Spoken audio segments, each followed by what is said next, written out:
కార్యక్రమాన్ని విజయాన్ని పాటించారు.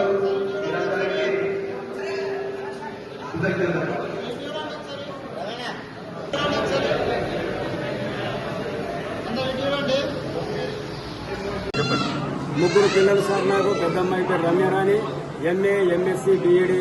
మరి ఆమెకు పెళ్ళైంది, జైత్యాలకు ఇవ్వడం జరిగింది. మా అల్లుడు కూడా టీచరే.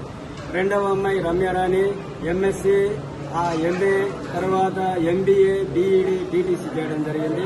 ఆమె ఇప్పుడు ప్రస్తుతం ఉద్యోగాల కొరకు ప్రయత్నం చేస్తుంది.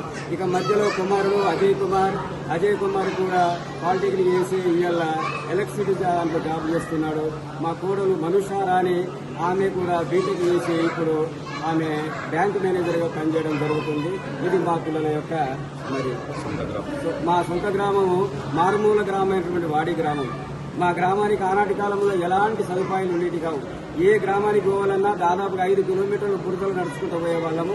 అయినప్పటికీ కూడా మా ఊరు చిన్న గ్రామం అయినప్పటికీ కూడా మా ఊరిలో దాదాపుగా ఇంటికొక ఉద్యోగస్తులు ఉండడం జరుగుతుంది. ఆ ఊరి యొక్క గొప్పతనమా మరి ఏంటిదో చెప్పలేము. ప్రతి వాళ్ళు కూడా వ్యవసాయ పని చేసుకుంటారు. ఎవరు కూడా గ్రామంలో ఉట్టిగా ఉండరు. ప్రతి వారు ఏదో ఒక పని చేస్తారు. ఎంత పెద్ద ఉద్యోగస్తులైనా కానీ ఊరికి పోతే ఖచ్చితంగా అక్కడ వ్యవసాయ పనులు చేయాల్సిందే. అటువంటి గ్రామం మా గ్రామం. ఆ గ్రామంలో పుట్టి పెరిగినందుకు గర్వంగా ఉంది. అటువంటిది 1885 జూలై 10 నుంచి ప్రారంభమైంది.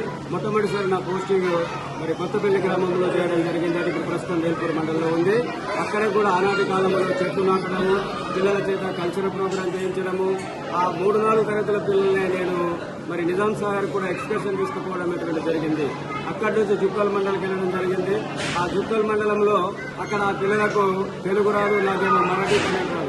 అయినా నేను అక్కడ ఒక నారాయణ అనేటువంటి ఒక విద్యార్థి మరాఠీ కన్నడ నేర్చుకుని కనీస పదాలు నేర్చుకుని వాళ్ళకి విద్యాభ్యాసం చేయడం జరిగింది. అక్కడి నుంచి నేను వెళ్ళొస్తుంటే ఊరంతా ఏడ్చుకుంటూ స్వాగతం పలకడం జరిగింది. ఆ తర్వాత నేను ముచ్చుకూరు హై స్కూల్లోకి రావడము. ముచ్చుకూరు హై స్కూల్లో కూడా అక్కడ పిల్లలకు ఒక నెలలో మొదటి తారీఖున ఒక కార్యక్రమం, 15వ కార్యక్రమం, 30వ కార్యక్రమం. ఒక నెలలో ఒక వారము క్విజ్ పెడితే ఇంకొక నెలలో డిబేటింగ్, ఆ తర్వాత వ్యాసరచన ఈ రకంగా చేస్తూ ఆ తర్వాత నేను మరి సికింద్రాపూర్ పాఠశాలకు జరగకపోవడం జరిగింది. సికింద్రాపూర్ పాఠశాల గురించి అక్కడ కేవలం ప్రాథమిక పాఠశాల ఉంది. ఆ ప్రాథమిక పాఠశాలను మరి యూపీఎస్సీగా మార్చడము, అదే యూపీఎస్సీను హై స్కూల్గా మార్చడము, అదే హై స్కూల్లో నా కుమారులు కూడా నడిపించుకొని అక్కడి నుంచి నేను నిజామాబాద్లోని పిల్లడానికి రావడం జరిగింది.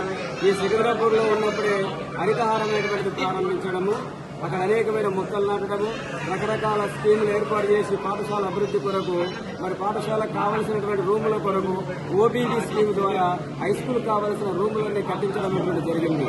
తర్వాత గుండారంకి వచ్చిన తర్వాత పేషెంట్ రిచంగా పనిచేస్తూ అక్కడ ఉన్నటువంటి ఉర్దూ మీడియాన్ని సపరేట్గా చేసి ఉర్దూ వాళ్లకు సపరేట్ పాఠశాల, తెలుగు వాళ్ళకు సపరేట్ పాఠశాలగా చేస్తూ అక్కడ కూడా అనేకమైన మొక్కలు నాటిస్తూ పిల్లల్లో రకరకాలైనటువంటి యాక్టివిటీని నేను అభివృద్ధి చేస్తూ మరి అక్కడ కూడా చాలా సందర్భాల్లో పేపర్లో టీవీలో రావడం జరిగింది. ఆ తర్వాత అమరావతికి వెళ్ళడము, అక్కడ పాత బిల్డింగులు ఉంటే వాటిని తీయించి గుడిసెలు వేయించి ఆ తర్వాత ఊరందరినీ సమీకరించి అక్కడ ఆర్ఎంఎస్ ద్వారా బిల్డింగ్స్ ఏర్పాటు చేయడం అనేటువంటి కార్యక్రమం. ఆ తర్వాత నేను మరి కేసుపల్లి పాఠశాలకు కూడా జరిగింది. కేసుపల్లి పాఠశాలలో చాలా కార్యక్రమాలు చేశాను. అక్కడ అనేకమైన మొక్కలు నాటడం జరిగింది. అక్కడికి పోయినాక నాకు అనేకమైన ప్రతి సంవత్సరం ఏదో ఒక ఉత్తమ ఉపాధ్యాయ అవార్డు రావడం, మండల ఉపాధ్యాయ అవార్డు, జిల్లా, ఆ తర్వాత రోటరీ జిల్లా రావడము, ఆ తర్వాత స్టేట్ రావడము, అనేకమైనటువంటి అవార్డుల చేత నేను సత్కరించడం జరిగింది. ఎందుకంటే నేను అప్పుడు ఉన్నటువంటి మరి బలమైనటువంటి యూనియన్ కేఆర్టీ కాకుండా నేను ప్రత్యేకమైనటువంటి ఎస్సీ ఎస్టీ యూనియన్లో ఉన్నప్పటికీ కూడా నేను చేస్తున్నటువంటి కార్యక్రమాలను వాళ్ళు చూసి మరి మండల స్థాయి వాళ్ళు నాకు సన్మానమైనటువంటి చేయడం జరిగింది. ఉత్తమ ఉపాధ్యాయుడు అవార్డు ఇవ్వడం జరిగింది. తర్వాత నేను ఇక్కడికి రావడం జరిగింది కల్లెడకు. మరి 2018లో కల్లెడకు రావడం జరిగింది. కల్లెడకు వచ్చిన తర్వాత ఇక్కడ అనేకమైన కార్యక్రమాలు చేస్తూ మరి ఇక్కడి నుంచే నేను ఆ మొక్కలకు ఆ విద్యార్థుల్లో రకరకాలైనటువంటి గుణాత్మకమైన మార్పు తీసుకురావడం వల్ల మెక్సికో యూనివర్సిటీ వాళ్ళు ఒక సర్వే చేసి ఆ సర్వే ద్వారా నాకు గౌరవ డాక్టరేట్లు కూడా ప్రదానం చేయడం జరిగింది. ఈ రకంగా నా ఉద్యోగ ప్రస్థానం ఈ నేటితో ముగుస్తుంది. జై భీమ్, జై Bharat. Thanks for watching. Like, share and subscribe.